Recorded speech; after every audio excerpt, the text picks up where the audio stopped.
Hello guys, स्वागत है आप सभी का आज की इस स्पेशल क्लास में। आज कवर करेंगे जो बीपीएससी का 2.0 भर्ती होने वाला है। इसमें जो पेपर 1 आएगा 6 to 8 में, इसमें आपको इंग्लिश और हिंदी के 30 प्रश्न देखने के लिए मिलेंगे और इसका 30% आपको सही करना, यानी 9 मार्क्स का सही करना आपको कंपलसरी होगा, क्योंकि ये क्वालिफाइंग इन नेचर होगा। अगर इस पेपर को क्वालिफाई नहीं किया जा सका तो बाकी का पेपर चेक भी नहीं होगा, इसलिए ये सेशन काफी ज्यादा इंपॉर्टेंट है। ऐसे में आपको प्रैक्टिस सेट करवा रहा हूँ, 10 प्रैक्टिस सेट्स मैं आपको करवाने वाला हूँ, तो उसी का एक ये पार्ट है। तो चलिए शुरू करते हैं। सारे क्वेश्चंस मैं आपको डिटेल में बताता हूं, जहां जहां जितना हो सकता है मैं बताने की कोशिश आपको करूंगा, ताकि ज्यादा से ज्यादा आपका रिवीजन हो सके। और वीडियो के अंत में आप अपना स्कोर कमेंट बॉक्स में जरूर टाइप कीजिएगा कि आपने 30 में से कितने क्वेश्चन सही किए हैं। तो पहला प्रश्न लेते हैं, मदर सिस्टर क्या होती हैं? जो मम्मी की जो बहन होती है उन्हें क्या बोलते हैं? मदर इन लॉ ना भाई, आंट बोलते हैं। हाँ ठीक है, यही सही होगा, आंट बोलते हैं। तो और सिस्टर इन लॉ नहीं बोलते हैं। तो ऑप्शन नंबर बी, यानी कि मौसी बोलते हैं शुद्ध भाषा में हिंदी में,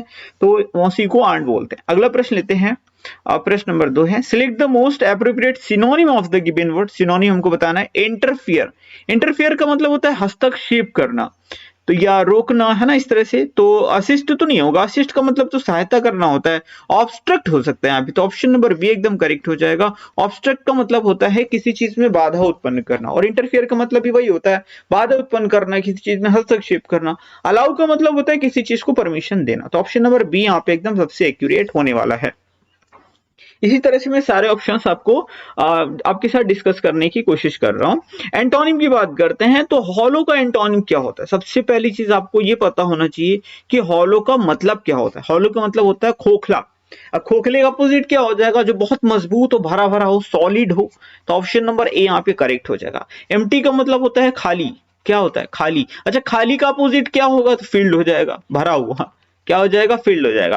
अच्छा, नैरो, नैरो का मतलब क्या होता है? इसका मतलब होता है सकरा। क्या हो जाता है? सकरा। और इसका अपोजिट क्या होता है? वाइड। वाइड माने होता है चौड़ा। ठीक है, ये सारे पॉइंट्स मैं आपको जो बता रहा हूं, नहीं नहीं याद रखिएगा अगर आपको नहीं पता है, क्योंकि यहां से भी प्रश्न देखे जा सकते हैं आपके एग्जाम में। अगला प्रश्न है, select the most appropriate meaning of the given idiom. अब ईडियम्स भी आपके एग्जाम में पूछे जाएंगे, तो ये बड़ा इजी है वैसे। द लॉयंस शेयर मतलब शेर का भाग, मतलब सबसे बड़ा वाला जो भाग है ना वो। तो यहाँ पे क्या होगा? Huge profit. ह्यूज प्रॉफिट मतलब बहुत ज्यादा लाभ नहीं, भाई लाभ की तो बात नहीं हो रही है। द लार्जेस्ट पोर्शन, सबसे बड़ा भाग। मान लीजिए कि 100 रुपए है, 100 रुपए को अगर मैंने बांट दिया 70 रुपए, 30 रुपए और 10 रुपए, नहीं 70 रुपए, 20 रुपए और 10 रुपए, तो इसमें सबसे बड़ा भाग कौन सा हुआ? ये हुआ। तो इसको बोलेंगे लॉयंस शेयर, है ना। तो इस तरह से मैं आपको एग्जांपल देकर के बता रहा हूं। तो जो सबसे बड़ा भाग होता है उसे क्या बोलते हैं? The lions share. काफी इंपॉर्टेंट है। अगला प्रश्न है, ही इज यूरोपियन। अब यहाँ पे आपको आर्टिकल भरना है। अब आप कहोगे सर AEIOU, 5 हमारे पास जो होते हैं वॉवेल, वॉवेल होते हैं AEIOU। अगर कहीं पर ये दिख जाए तो उसके पहले एन लगा दिया जाता है, तो आप यहाँ पर क्या करोगे? एन लगा दोगे, लेकिन ये हो जाएगा गलत। क्या हो जाएगा? गलत। आप कहोगे सर ई तो है। अब ई अगर दिख रहा है तो यूरोपियन के पहले तो हम एन ही तो लगाएंगे, बिल्कुल नहीं लगाओगे, क्योंकि एन नहीं लगा सकते। सिर्फ आपको वॉवेल नहीं देखना होता है, वॉवेल का साउंड देखना होता है। क्या देखना होता है? साउंड देखना होता है। तो उस हिसाब से अगर देखोगे तो यहाँ पे ए लगेगा। क्या लगेगा? ए लगेगा, क्योंकि जब आप इसको बोलोगे ना तो क्या बोलोगे? यूरोपियन। क्या बोलोगे? यूरोपियन। तो या निकल करके आ रहा है, यानी वाई निकल करके आ रहा है, जो कि वाई हमारा क्या होता है? कॉन्सोनेंट होता है, वॉवेल नहीं होता है। तो यहाँ पे ए यूरोपियन लगेगा। अच्छा, वैसे मैं ये कहूं जैसे कि ही इज डैश लगा दूं और लिख दूं MLA। ठीक है, तो अब यहाँ पे आप क्या लगाओगे? ए लगाओगे कि एन लगाओगे? बहुत सारे एक्सपीरियंस होंगे जो कहेंगे सर सीधी सी बात है, ये एम यहाँ पर है जबकि AEIOU है ही नहीं, तो हम यहाँ पे ए लगाएंगे। बिल्कुल गलत हो जाएगा, आपको यहाँ पे एन लगाना होगा। क्या लगाना होगा? N. He is an MLA, क्योंकि MLA को जब आप पढ़ोगे एम, क्या निकल के आ रहा है? एम, तो ए निकल रहा है, ए ऐसे, तो ए का साउंड आ रहा है, इसलिए यहाँ पे एन MLA लगेगा। समझ गए ना? तो हमको सिर्फ वॉवेल नहीं देखना होता, वॉवेल का साउंड देखना होता है। समझ गए? बढ़े आगे, क्योंकि ये क्वेश्चन आप गलत कर सकते हो, इसलिए मैंने आपको इतना एक्सप्लेन किया। How many states are there in India? Bharat में कितने राज्य हैं? भारत में 28 राज्य हैं। अब आप बताइए कि केंद्र शासित प्रदेश भारत में कितने हैं वर्तमान में? ठीक है, कितने केंद्र शासित प्रदेश हैं? 7 हैं, 8 हैं, 9 हैं या फिर 10 हैं? जो भी आपका सही जवाब हो वो कमेंट बॉक्स में कमेंट करके बताइएगा। ये फ्रेंड्स आगे बढ़ने से पहले एक इंपॉर्टेंट इन्फॉर्मेशन दे देता हूं। देखिए, जो आपको जो भाग 2 आने वाला है आपके एग्जाम्स में, उसमें आपका 40 नंबर का जीके जीएस से रिलेटेड क्वेश्चंस पूछे जाएंगे। तो उसके लिए हमने स्पेशली ये ई बुक तैयार कर दी है। इसके अंदर सारे इंपॉर्टेंट जीके के क्वेश्चंस आपको मिल जाएंगे, चाहे वो विश्व का भूगोल हो, भारत का भूगोल हो, भारत का इतिहास हो, भारत का संविधान हो, अर्थव्यवस्था हो, सामान्य विज्ञान हो, कंप्यूटर जीके हो, ए टू जेड सारे क्वेश्चंस आपको वन लाइनर फॉर्म में इसमें मिल जाएंगे। और ये काफी ज्यादा इंपॉर्टेंट है। सारी जो ई बुक है ये कंप्लीटली प्रीवियस ईयर पर बेस्ड है और ये बीपीएससी के लिए काफी ज्यादा स्पेशल ई बुक होने वाली है। साथ ही हमने करंट अफेयर्स की ई बुक तैयार कर दी है और सामान्य विज्ञान की भी ई बुक्स हमारी रेडी है और इन सभी के लिंक्स आपको डिस्क्रिप्शन बॉक्स में मिल जाएंगे। तो अगर आप अपने एग्जाम में 100% सफलता चाहते हैं तो इन ई बुक्स को आप परचेज कर सकते हैं, लिंक्स आपको डिस्क्रिप्शन बॉक्स में मिल जाएंगे। बढ़ते हैं अगले प्रश्न की ओर। अगला प्रश्न लेते हैं, प्रश्न नंबर 7 है, select the option that can be used as a one word substitute for the given group of the words। यानी हमको यहाँ पर वन वर्ड सब्स्टिट्यूशन बताना है। Story of an individual written by himself, यानी एक ऐसी कहानी जिसने मतलब किसी ने अपनी खुद की कहानी लिख दी हो, तो उसको हिंदी में कहते हैं आत्मकथा। क्या कहते हैं? आत्मकथा। अंग्रेजी में क्या बोलते हैं? इसको बोलते हैं ऑटोबायोग्राफी। क्या कहते हैं? ऑटोबायोग्राफी बोलते हैं। लेकिन अगर किसी की जो जीवन की कहानी है किसी दूसरे व्यक्ति के द्वारा लिखी जाए तो उसको क्या बोलते हैं? उसको बोलते हैं जीवनी, और उसको इंग्लिश में बोलते हैं बायोग्राफी। क्या बोलते हैं? बायोग्राफी। ठीक है, अगर ऐसे क्वेश्चन आंसर इस तरह से आता, story of an individual written by someone else, तो वहां पर आप लगाते बायोग्राफी, लेकिन रिटन बाय हिमसेल्फ है इसलिए यहां पर लगाएंगे ऑटोबायोग्राफी। आई होप आप समझ गए। अगले प्रश्न की ओर बढ़ जाते हैं। प्रश्न नंबर 8 है, Delhi is the of India. तो क्या है? डिस्ट्रिक्ट है? नहीं, जोन है? नहीं। तो यहाँ पे दिल्ली क्या है? कैपिटल है भारत की। तो ऑप्शन नंबर एकदम करेक्ट हो जाएगा। प्रश्न नंबर 9 है, उपमान की संभावना होने पर कौन सा अलंकार होता है? देखिए, अब मैं आपको यहाँ पर 3 बता देता हूं। एक होता है उपमा अलंकार, एक होता है रूपक अलंकार और एक होता है उत्प्रेक्षा। ये 3 जो होते हैं, बहुत सारे लोग इसमें कंफ्यूज होते हैं। उपमा में क्या होता है? उपमेय की उपमान से तुलना की जाती। क्या की जाती है? तुलना की जाती है। इसमें तुलना नहीं की जाती है, इसमें उपमेय को उपमान बता दिया जाता है। ध्यान से सुनिए मैं क्या बता रहा हूं। उपमेय बराबर उपमान हो जाता है, यानी उपमेय को ही उपमान बता दिया जाता है, भेद रहित आरोप होता है। और इसमें क्या होता है? उपमेय के उपमान में संभावना व्यक्त की जाती है। क्या व्यक्त की जाती है? संभावना व्यक्त की जाती है। अब ये मैंने आपको यहाँ पर तीनों बता दिए। उपमा अलंकार कभी भी एग्जाम में आएगा ना, तो उसमें कोई शब्द जरूर लिखा होगा, जैसा सम हो गया, जैसा हो गया, सरीखा हो गया, है ना, सरीखा, है ना। तो ये इस तरह का कोई शब्द दिया होगा। ठीक है, और संभावना उत्प्रेक्षा में क्या होगा? इसमें जो होगा हमेशा मनो मानहु, मनहु मानहु, ये ऐसे शब्द अगर दिए हो ना तो आप समझ जाना कि वहां पे उत्प्रेक्षा अलंकार है। जनहु, ठीक है, जानहु, इस तरह के अगर कोई शब्द दिए हो तो आप समझ जाना वहां पे उत्प्रेक्षा अलंकार है। समझ गए? तो मैं आपको एग्जांपल दे देता हूं, जैसे पीपर पात सरिसमन डोला, ये उपमा अलंकार है। क्या? पीपर पात सरिसमन डोला। इसका हो जाएगा चरण कमल बंदौ हरिराई, और इसका क्या है? श्याम सलोने गात मलो नीलमणि शैल पर आतप पर्यो प्रभात। ठीक है, इस तरह का एक एग्जाम्पल था, मुझे एग्जैक्टली नहीं याद आ रहा है, आप बताइएगा अगर आपको याद आ जाए। ठीक है, हाँ याद आ गया। सोहत ओढ़े पीत पटु श्याम सलोने गात मनहु नीलमणि शैल पर। देखिए शब्द क्या आएगा? मनहु नीलमणि शैल पर आतपु पर्यो प्रभात। तो जब भी उत्प्रेक्षा आएगा उसमें मनहु मानहु या जनहु जानहु जैसा शब्द दिया होगा। अब यहां पर बात कर रहे हैं संभावना की। ठीक है, तो संभावना उत्प्रेक्षा में होता है, तो यहाँ पे ऑप्शन कौन सा सही होगा? उत्प्रेक्षा। आई होप आप समझ गए होंगे। मैं इसीलिए चीजें डिटेल में कवर कर रहा हूं कि अगर कोई भी वीडियो देख ले तो जितने भी प्रश्न आएंगे उससे रिलेटेड कोई सा भी टॉपिक होगा मैं पूरा कवर करके आपको देने वाला हूं। अगला प्रश्न लेते हैं, उधर गरजती सिंधु लहरियां कुटिल काल के जालों सी चली आ रही फेन उगलती फन फैलाए ब्यालों सी। ये इसमें कौन सा क्या है? रस है, रस निकालना है। अब देखने से लग रहा है गरज रहे हैं, लहरें उठ रही हैं, ब्याल मतलब सांप होता है ना, मतलब काल। यहाँ पे क्या है? यहाँ पर देखेंगे चली आ रही फेन उगलती, फेन मतलब फेना, फन, अब ब्याल माने सांप होता है, फन फैलाए मतलब कोई सांप है और बहुत तेजी से बिजली कड़क रही है, नदी की जो लहरें हैं ऊंची ऊंची उठ रही हैं। तो ये मंजर कैसा होगा? शांत होगा कि इसको देख के आपको प्रेम आएगा? बिल्कुल नहीं, ये बहुत भयानक मंजर होगा। तो यहाँ पे रस कौन सा हो जाएगा? भयानक रस हो जाएगा। अगर आप उसका अर्थ निकालने की कोशिश करेंगे ना तो यकीनन आप उसको कर पाएंगे। आई होप आप समझ गए होंगे। रस कितने होते हैं? रस होते हैं 9 और इनके सबके अपने स्थायी भाव होते हैं और 9 स्थायी भाव भी होते हैं। श्रृंगार रस का स्थायी भाव क्या होता है? रति। शांत रस का स्थायी भाव क्या होता है? निर्वेद होता है। क्या होता है? निर्वेद होता है। और भयानक रस का क्या होता है? भय। और यहाँ पर आपको सांप को देख के लोगों को भय लग जाता है तो यहाँ पे क्या हो जाएगा? भयानक रस हो जाएगा। प्रश्न नंबर 11 है, निम्न समूहों में से किस शब्द समूह की वर्तनी शुद्ध है? तो दिग्विजयी, कृतघ्न, क्षितिज, शिखर तो नहीं होता। यह जयश्री, ये जयश्री स्त्रिया ही गलत लिखा है, ये सही है दिग्विजय। तो ऑप्शन नंबर ए यहाँ पे करेक्ट हो जाएगा। दिग्विजयी यानी जो हमेशा जीतता रहे। क्षितिज, क्षितिज क्या होता है? जहां पर धरती और जहां पर आकाश मिलते हुए से प्रतीत होते हैं उसे क्षितिज बोलते हैं। कृतघ्न क्या होता है? तो आपने एक शब्द पढ़ा होगा कृतज्ञ। कृतज्ञ का जो विलोम होता है ना वो होता है कृतघ्न। ये ता है, ला नहीं है, ता है, ठीक है। कृतघ्न क्या होता है? फिर से लिख देता हूं, कृतघ्न, ठीक है। क्या होता है? कृतघ्न होता है। समझ गए ना आप? तो कृतज्ञ का विलोम बहुत पूछा जाता है, बहुत सारे लोग नहीं जानते हैं, तो आप याद रखिएगा इसका अपोजिट होता है कृतघ्न। एकदम सही शब्द है। प्रश्न नंबर 12 है, हिंदी की स्पर्श घोष, स्पर्श घोष, स्पर्श भी है यानी हिंदी की स्पर्श घोष, महाप्राण, ओष्ठ, व्यंजन, ध्वनि। अरे बाप रे, एक ही सवाल में इतने सारे चीजें पूछ लिया।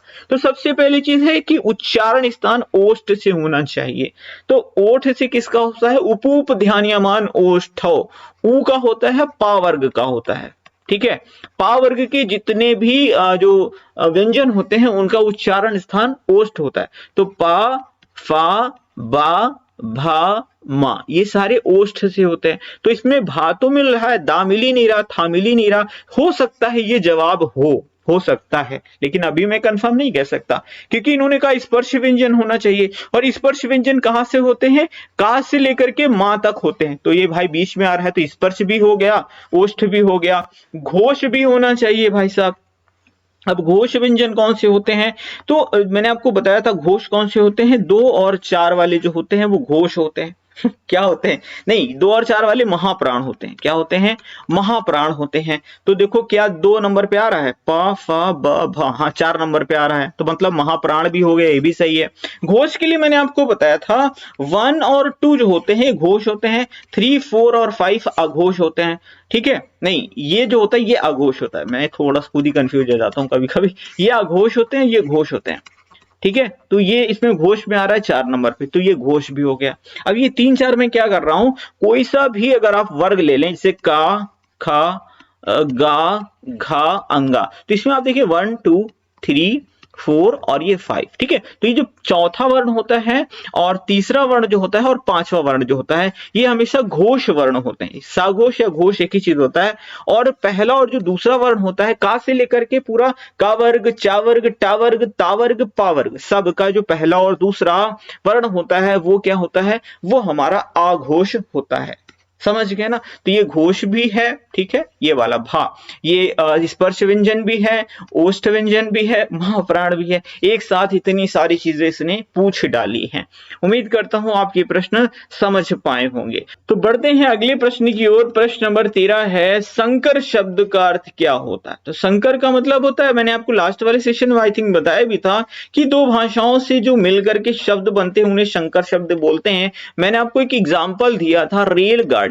अब रेल जो है ना ये एक अंग्रेजी शब्द है और इसमें गाड़ी वाला शब्द जोड़ दिया है हमने हिंदी, तो ये हमारा बन जाता है रेलगाड़ी, ठीक है। तो इस तरह से आपने 2, अब जैसे मैं एक और बताता हूं, मैंने आपसे कहा रिक्शा वाला, क्या कहा मैंने? रिक्शा वाला। अब रिक्शा जापानी शब्द है, वाला हिंदी शब्द है, दोनों को मिला के हमने रिक्शा वाला बनाया, तो ये एक तरह से संकर शब्द हो जाता है। समझिए। प्रश्न नंबर 14 है, घुड़सवार शब्द निम्न में से क्या है? क्या रूढ़ है, योग रूढ़ है या फिर यौगिक है? पहले तो मैं इसका उत्तर बता देता हूं। इसका सही उत्तर है सी, यानी कि एक यौगिक शब्द है।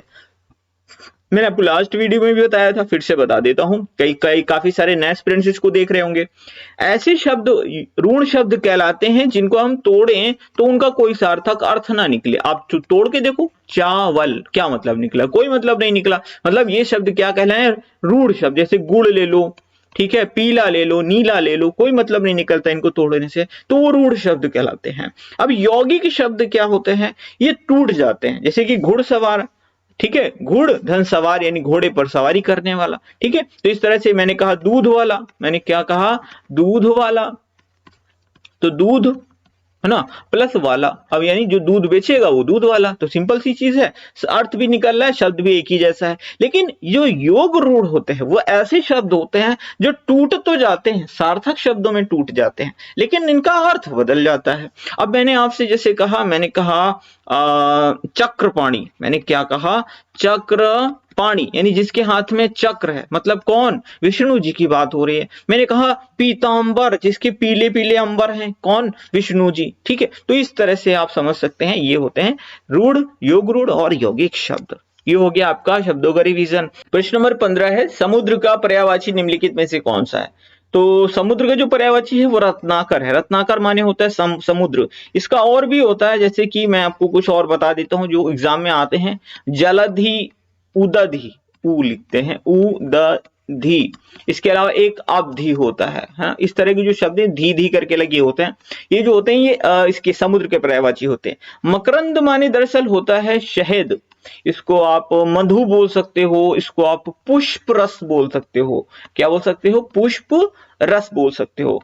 वनिता मतलब होता है भार्या, भार्या मतलब की पत्नी, है ना, पत्नी होता है। वनिता का मतलब भार्या होता है, अर्धांगिनी होता है ना। इतने सारे शब्द आप यहाँ पर याद रख सकते हैं।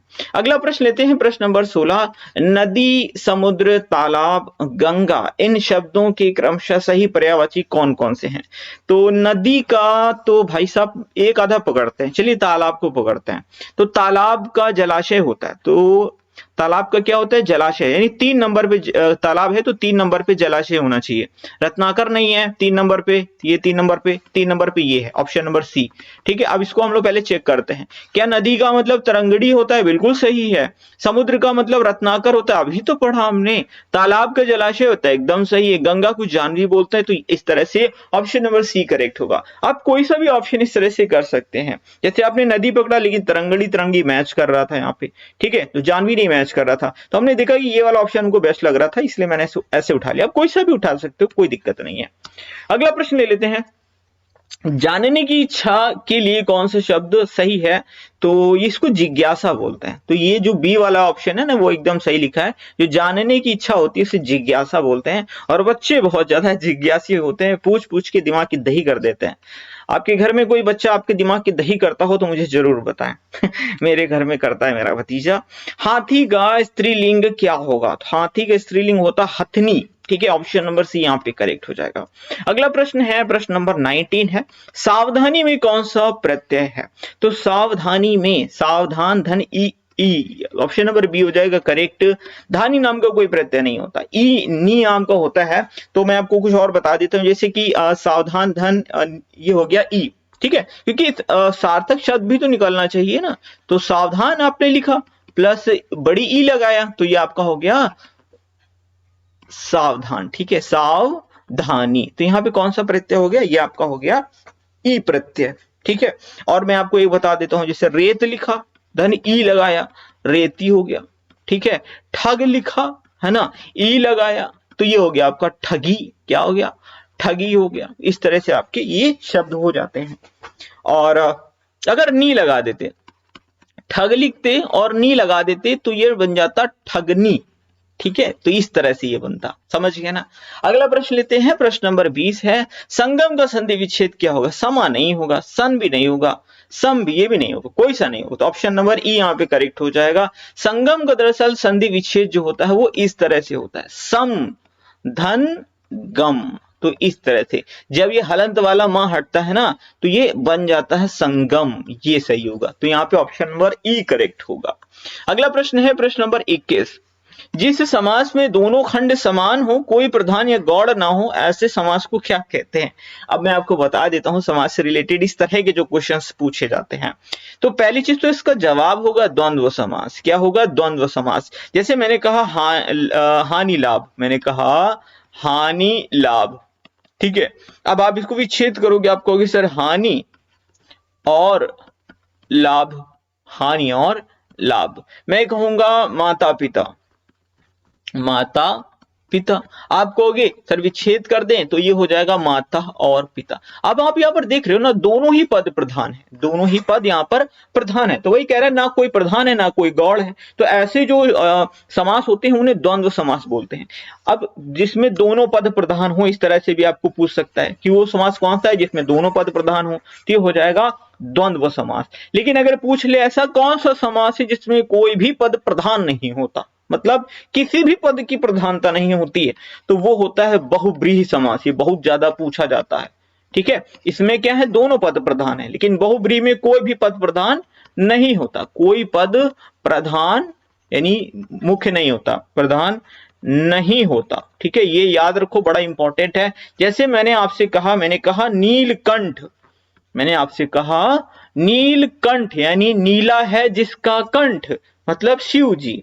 मतलब कोई भी पद प्रधान नहीं ना, नीले से मतलब है नीला है जिसका कंठ, मतलब क्या निकला, मतलब निकला शिव शंकर। ठीक है, शिव शंकर। अब ना नीले का, नीले से कोई लेना देना, ना जिसका से कोई लेना देना, ना कंठ से। अर्थ निकल के क्या आ रहा है, शंकर जी, मतलब कोई भी इसमें पद प्रधान नहीं है, तो बहुब्रीहि समास होता है। अगर कोई संख्यावाची शब्द हो तो वो द्विगु समास होगा। किसी में कोई शब्द अवयव निकाला, अव्यय निकाला है, तो वो अव्यय भाव समास होगा। इस तरह से यहाँ पे परिभाषाएं निकलती हैं समास की। प्रश्न नंबर 22 है, 8 8 आंसू रोना। 8 8 आंसू मतलब बहुत विलाप करना, आत्मीयता याद करना, नहीं ये तो नहीं होगा। ये होगा बहुत ज्यादा विलाप करना, कोई बहुत ज्यादा याद कर करके किसी को रोना, तो ये बहुत ज्यादा विलाप करना, इसका सटीक ऑप्शन यहाँ पर होगा। प्रश्न नंबर 23 है, कलम के जादूगर के लेखक का नाम क्या है। ये क्वेश्चन आया था यूपी ट्रिपल सी पेट में, PET 2023 में। ठीक है, इसका जो सही जवाब होगा वो होगा राम वृक्ष बेनीपुरी। बहुत सारे लोग इस पे मुंशी प्रेमचंद लगा करके आए हैं। दरअसल कलम के जादूगर के लेखक राम वृक्ष बेनीपुरी हैं। जो कलम का सिपाही है, क्या कलम का सिपाही, इसके जो लेखक है ना वो मुंशी प्रेमचंद है, वो मुंशी प्रेमचंद है। लेकिन कलम के जादूगर इसके जो लेखक हैं वो राम वृक्ष बेनीपुरी हैं। अगला प्रश्न है प्रश्न नंबर 24, लड़का पेड़ से गिरा, इसमें कौन सा कारक है। तो इसमें तो अपादान कारक है, सबको पता है, नहीं पता है तो बता देता हूं। कारक कितने होते हैं, देखिए कर्ता, आप आप लोग क्या क्या याद रखना है, एक मिनट। कर्ता ने, क्या ये इसके चिन्ह है, कर्ता ने कर्म को, ठीक है, करण से